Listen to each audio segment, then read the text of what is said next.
This week on FX Guide TV. We look at the narrative of a modern video game. We go to Ubisoft to walk the streets of Chicago in the blockbuster Watch Dogs and explore the stylized watercolors of Child of Light. This and more coming up next. Hello, I'm Angie and welcome to this episode of FX Guide TV. Now, last week Ubisoft announced that Watch Dogs sold more copies in its first 24 hours of availability than any previous title in the company's history. This week, Mike visits Ubisoft to discuss the writing of a modern game, starting with Watch Dogs, but also looking at other titles like Child of Light, which are much more stylized than the urban, gritty Watch Dogs. So thanks so much for joining us. We really appreciate it. Congratulations on the game. It's really interesting. I've got to say, the first time it came on my radar, I was doing a story on high-end rendering, and the guys at Solid Angle, Marcus, the guy who wrote, started sending me these stills. Said, this is a trailer for a game that's coming out, and I think we can get permission to show you, but it's some of the best skin stuff ever. And I'm saying, in a game? And he's like, yeah, it's this trailer for a game. It's awesome. So clearly, apart from the narrative side of things, you've got a huge technological base that sort of brought some really great imagery to the screen here. Yeah, absolutely. You know, we knew as soon as we announced the game, soon after that, suddenly it was all the talk of next gen and all that. So you immediately have to start thinking about, okay, well, we've got a new engine, new opportunities. So we put a lot into that kind of stuff. Before we get to the narrative, and I do want to discuss that, if I was to buy it on a new generation console, is it going to look dramatically different from buying one had I, used last year's console? How much difference is there? Yeah, that's a good question, and I would say, there's an analogy I can use that would kind of give you an explanation of that. It's like they will look different for sure. The next gen, it brings lots more just the fidelity and the realism in the cities is significantly more. It's kind of like if you and I went to a movie, we go to the theater, and we want to see the same movie, but I decide I'm going to go check out the 2D version. You want to check out the 3D version. What's nice is we come back out and we can talk about it, and we're talking about the same thing. But you saw, you got much, the graphics were much more robust. It's the same idea with the game. That's basically what happens. You're going to see more NPCs within the city. The wind, the water, the detail there, the rain textures are that much crisper in the next gen. But you're getting the same game, basically. Well, let's discuss the narrative. And I wanted, if I could, just break it down by place, people, and the props. Now, normally I wouldn't talk about the props, but this game, that's completely not the case. It's a huge deal. Yeah. In the So let's game. start there, and then we'll go to the other two. Well, what's important in Watch Dogs is, we started, our core concept started as, let's create a city that you can control at the push of a button. That was the original kind of concept of everything. And so to do that, you really have to make sure that everywhere, at any point, at any time in the game, you can hack into various things around the city. You can hack into cameras, traffic lights, bridges. You're basically accessing the smart city of Chicago, the central operating system, and that gives you immense power through the game. What's nice about it is you're able to create your own gameplay. It's all emergent gameplay that just by hacking people's phones or hacking into buildings and peering into someone's home, you're able to find these opportunities to generate more and more gameplay. And while, of course, that is central to the story, another huge prop that enables me to get around that city is your use of the vehicles and cars and stuff. And yeah, for sure. And of course, I can hack those as well, or at least I can cause a lot of damage with them. I should probably. Yeah, that's it. I think the way you can kind of hack them in a way, you can hack traffic lights and create car accidents, which can from there then generate opportunities for you can step in and try and save people from those accidents you just caused, or you're able to use it as a way to throw off enemies who are trying to take you out. Okay, so you've got a prop that is in itself going to be producing a lot of data that as a player I'm going to be absorbing. Then you've got vehicles going to take me all over the place. Okay, so if that's the starting point, how do you sort of construct a narrative when I'm getting a lot of information myself, depending on who I decide to or what I decide to look at, and I can go anywhere. Yeah, well, that's it. For us on the writing team, I had a lot of writers helping me with this. We had to figure out a way to, we want to bring this city to life. And one of the cool things that Aiden can do is you've got facial recognition software, what we call the profiler. And with that, you can read everyone's information, any details on them. And what's cool about it in our game is every one of those is unique. You know, you're never going to see an exact replica of the same profiler on any NPC. So we obviously had to create a pretty robust database to handle all that. And for us, that was a big, important step because it really helped turn these, what are often just faceless NPCs that you don't think about much, it turned them into real characters that you end up then making, you know, micro choices in every step you do. You're suddenly realizing, okay, I'm about to hack this guy's bank account. He's unemployed. Maybe I won't. And we've seen players, and that's how players are playing the game. They're responding to this. At the same time, you know, if we're giving you this fantasy of you can hack into anything and get information, that means you can hack into phone conversations, text messages. And the thing about that is we have to write enough of those to make sure that there's no repetition because... And we're in Chicago, right? We're in Chicago. There's more than a couple of people in Chicago. That's more than a couple of phone conversations. Yeah, exactly. And, you know, if you hear it twice, you're going to be like, okay, the immersion's broken. So you're right. We had to make sure that we're writing enough that it'll survive however long you end up playing the game. So it's a lot.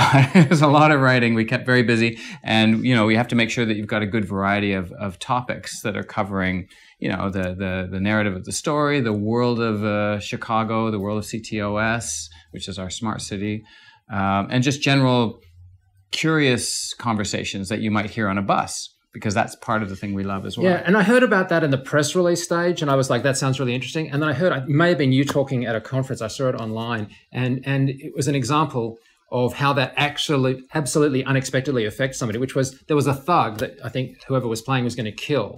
Yeah. And they profiled them. Yeah, no, it was me. I was playing, it was one of the first moments where we wanted to test out the profiler. I wanted to test it out and see, well, how well is this profiler working? You know, this is early on and I wanted to know that it's going to do what we were hoping, that you'd have an emotional connection. And usually we think of enemies as classes. What class of enemy am I dealing with?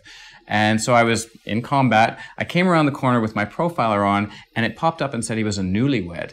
And I had this moment of, oh my God, he's a newlywed, you know? And he suddenly that's when the moment I realized, this is going to work. You know, I just had a connection. It's dramatically different between just killing the guy who's the nameless, you know, star fleet officer, you know, whoever it is, like whatever part of fiction where we've got these obviously killable characters. Yeah. And suddenly this guy's got a wife and you're going to make them a widow. That's right. You in a nanosecond, you process that stuff. You know, you don't sit there and imagine the whole story, but it's enough just for you to kind of go, okay, there's a real person there.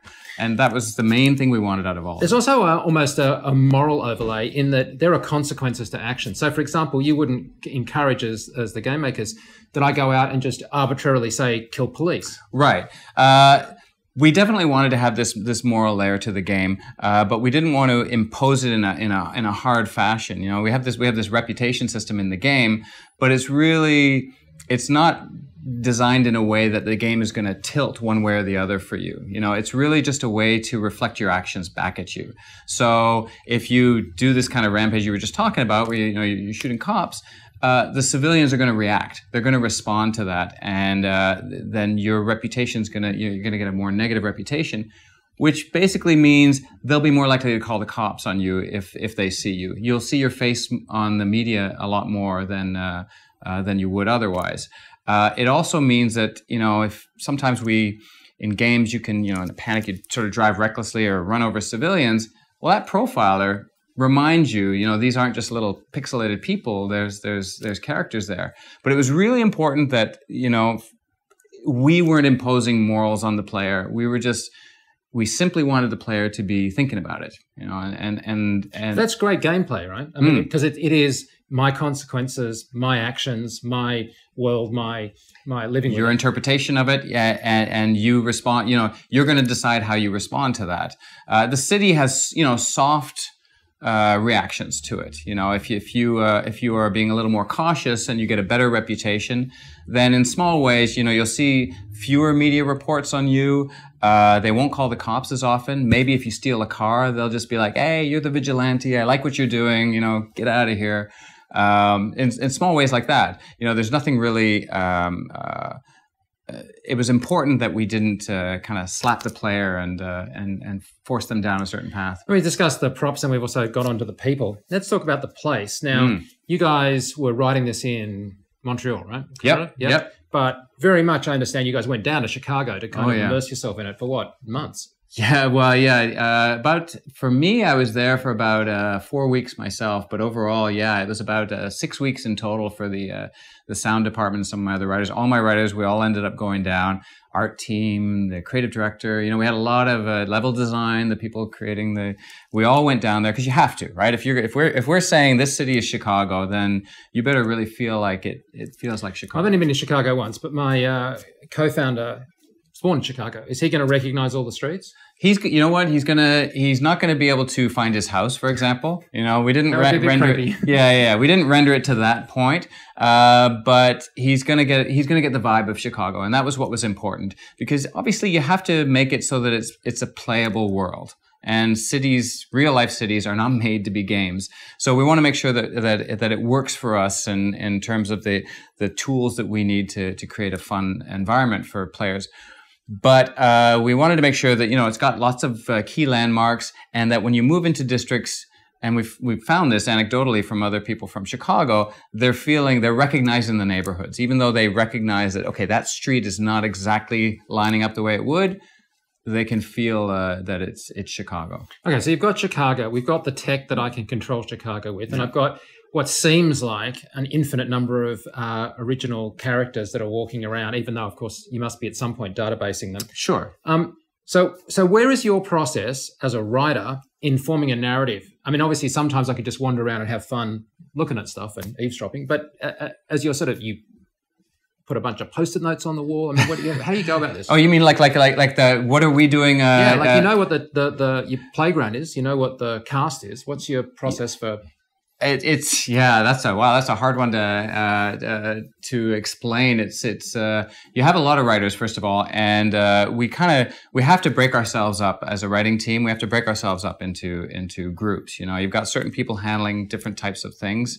By that you mean like someone's handling phone calls? Someone's doing all the phone calls. Someone's handling all the profiler. Someone's handling some side opportunities. We have specific side missions that you can follow a little longer. So someone's handling those specifically. Then we've got other people. There were 3 writers of us who were handling the core narrative, which are the main pillar missions that you would follow. And it's my job to make sure that those are kind of all speaking to each other, and there's a thematically, they're all holding together.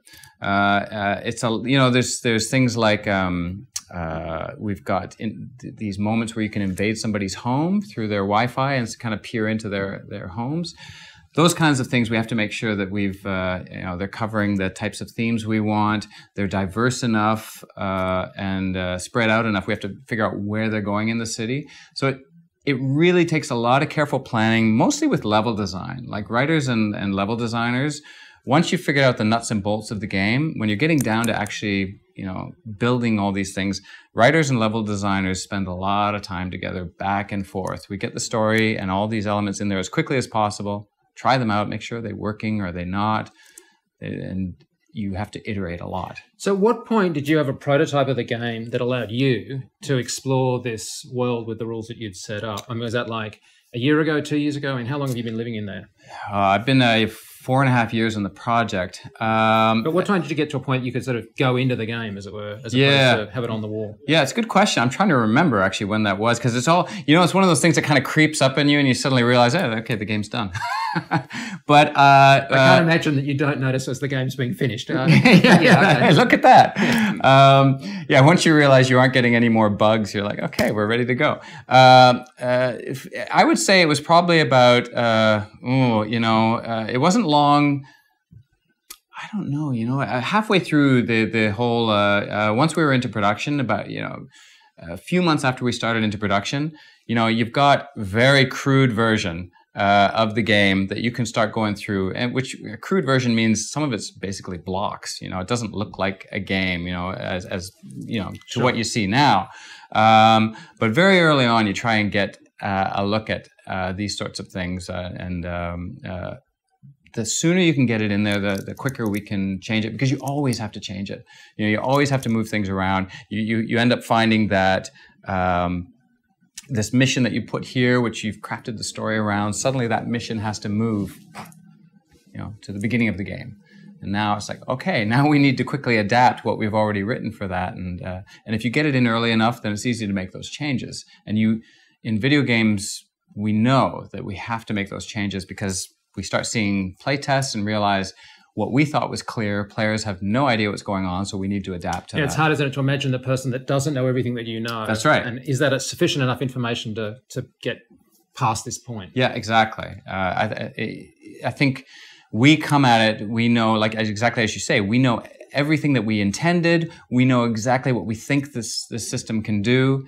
I mean, that's actually what I'm curious about when the game gets in players' hands. They're coming with no preconceived notions apart from whatever they've seen. Well, even the wrong perceived. I mean, a lot of users came at the, from what I understand, came at the game with this thing. Oh, he's an ex-cop. There's going to be a whole thing about him being a dirty cop or something. Exactly. Not in the game. He's not a cop at all. Yeah. He's quite the opposite of that. Yeah. He's not a guy who ever was on the good side of the law. So without committing you to anything in terms of sequels or anything in terms of whatever, is there anything in the game that in that last phase, you kind of went, you know what, this is kind of interesting. If I was to have another crack at something like this, I would like to explore that. Anything that kind of caught you off guard? Because I think that it must have, because you didn't write everything. Of course. It's the connections as they go together. Yeah, exactly. Well, and when you're working on a project so long and we're so focused on this one game and you just have to know that world so well. But as you're building that world, obviously you see the opportunities beyond that world. So yeah, there's loads that already I know. I would, had we had more time, it would have been great to explore even more. I just see great opportunities to delve deeper into that. And if it'd be, I could spend more time in that world for sure. Well, let's hope that you do. Thanks so much for talking to us. Hey, thank you. So congratulations on the game. I'm fascinated by the idea of producing something so tactile and so beautiful, and yet sort of still not losing what makes a game a game. Was that ever a problem? Does it just come naturally? I mean, balancing those two? Actually, it was intended from the get-go to have a JRPG, so a Japanese style RPG, mixed with a side-scrolling 2D experience. It was really about having a playable poem and being able to give the sentiment that you are playing in a painting, while getting all the depth of an RPG game. I mean, there are quite a lot of innovations in the game apart from the art, and I'd like to come back to that. But I mean, for example, it's possible for me to sit with my daughter and play the game, which I think is a really nice touch and unusual. Yes, again, it's something. It was one of our original stories, is to say we want to produce a game that you can share with your loved ones, and for that, what we going back to the playable poem aspect of the game is with the music, the art, the story. Really nice. Thank you, and really the blend of all this together. And obviously, one of our strong feature in the game is the co-op, because you get to you have two characters that you can play on same screen, so it's not online. There's no competition in the game. It's really about sharing that experience. Yeah, it's collaborative kind of exactly. But it is possible to create something that's really beautiful, but quite frankly, after a short period of time, you kind of, okay, well, great, but I'm no longer engaged. Well, from the get-go, obviously, we wanted to push the art and the music. These were if we were to win awards for this game, these are the two elements that we envisioned at the start of the project. But obviously, it wasn't a detriment to gameplay. Really, we wanted to push gameplay as much as we could, and for that purpose, obviously we have different difficulty settings. So one is more to enjoy the experience and get that sense of a playable poem. But we have another mode where it's for more matured gamers that love RPG games, and we wanted to get that balance as well. Obviously, it needs to be beautiful, but it needs to be fun to play. We've playtested this game so many times just to get the right balance and make sure that there was just enough fights, that the skills were good, that there were enough challenges. So you said it's like a poem, and I absolutely see that, but and as gorgeous as the music is, it's also like playing a painting. And I was wondering if I could talk about that idea of the 2D versus 3D, because clearly you're not constrained to having it look more flat and 2D for any other reason than a creative choice. I mean, you could obviously do the 3D if you wanted to. Yeah, I mean, but doing an RPG in 3D means a lot of assets, and we had a timeline of about 14 to 16 months to complete the game. So it would have meant having a much bigger team or longer timeline just to complete all the assets creation we needed to do an RPG on 3D, and it wouldn't have served the purpose of the playable painting aspect. We really wanted to get that feeling rather than getting the player to be in a game where we have a pixel representation of an illustration. I mean, looking at it, if you were not maybe anything to do with the industry, you would say it's all 2D, but clearly it isn't. I mean, I'm very aware that you've got creative use of parallaxing. You've also got terrific use of various elements, particles, water. There's a lot of depth in the environments. So it's layers that we put basically in the engine. It's 2D layers, it's drawings, but it gives a sense of depth. And so you're feeling like you're in an environment where, you're playing, you have a playing ground, but there's a foreground, there's backgrounds, and it gives that sentiment that it's not a flat world. So if I'm in like a castle type environment, does that first appear as concept art, then get completely redone as separate layers? Or is there any kind of sense of breaking up a flat 2D piece and then putting back the stuff that I need to have? It's a bit of both, actually, depending on which shots we were doing. Like for more specific shots, we did illustration and we cut parts of that illustration to put right in the game. And this engine allowed us to do that quite easily. Can you talk about the engine? Because that's kind of interesting, yeah. The engine that we use is an in-house engine called UbiArt Framework. And it's the same engine that was made for Rayman Origins and Rayman Legends. And for us, it was just the perfect fit because it's very artist oriented. And for the level design as well, we get to iterate quite fast on the landscape. So once we nail down the landscape, we can easily, incorporate art. And we can do it quite fast. I mean, we had a small team of artists, like 6 artists to complete all the environments and 2 artists for the creatures. So just in terms of your process, did you sort of mock it up to get that happening from just like cutting up some stills to see if it worked and then go back and say, okay, guys, we're committing, we need all the different layers done?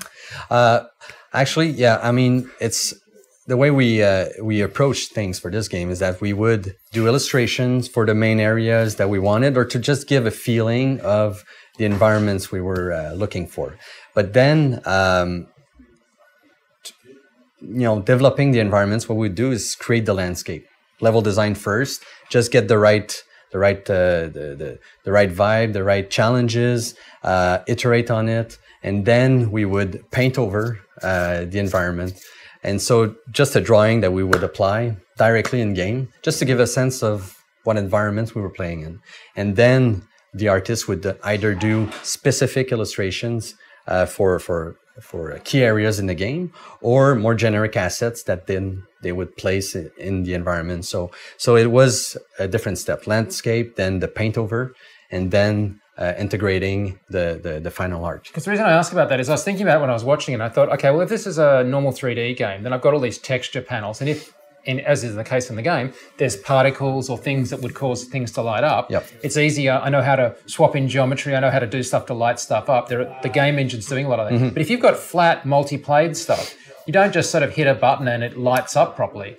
No, but we could play with the lighting. But there's not a huge lighting technology behind this. It's just fairly simple. But was it done with paint over? Like, are you swapping in to just get different art if you light it up, or you? No, we had some dynamic lighting, definitely, because our characters in 3D. Yeah. All the other characters are in 2D, but we had to apply a certain technical elements so that the lighting would affect the 3D character as much as the 2D characters in the environments, and then we could play with it, and obviously throwing in some gameplay challenges with more darker areas, I would say, just more effects, more particles. We could add layers like this. Obviously, the first step was to put the art in, and then do the lighting pass. And from an overall game point of view, when you were sort of pitching it and working it out, did you know what all the gameplay was going to be and then it was a matter of just filling in the blanks? Or did any of the art kind of inspire where the narrative kind of went? It evolved over time. I mean, at first we had a very good idea of like all the gameplay features we wanted to do, but obviously as you go along, you kind of discover things, you have new ideas, and then you iterate on them. And the art did influence a little bit how we approached gameplay, obviously, and vice versa. So it was really, artists and level designers working together. We had a collaborator called Cirque du Soleil, who was based in Montreal, and they're expert at theater and shows. So basically, they helped us to better visualize our fighting arena and put forward each and every character and who was fighting who. And that's why you see, for example, spotlights when you select characters or when it's your turn to fight. And so we play with the lighting during the fights so that it emphasizes that opera and theater feeling. Well, congratulations. And it is just a gorgeous piece of art. So thank you so much for taking time to talk to us. Thank you. Appreciate it. You have to know that after the camera stopped rolling, Mike spent the next 20 minutes discussing either PS4 or Xbox One with those guys. Now let us know if you would like more games coverage. You can email us, post us in the comments section of FX Guide or on our Facebook page, or of course via Twitter, #FXGuideNews. Until next time, see ya. For more industry news, in-depth features, podcasts and forums, check out fxguide.com. And for visual effects training, check out fxphd.com.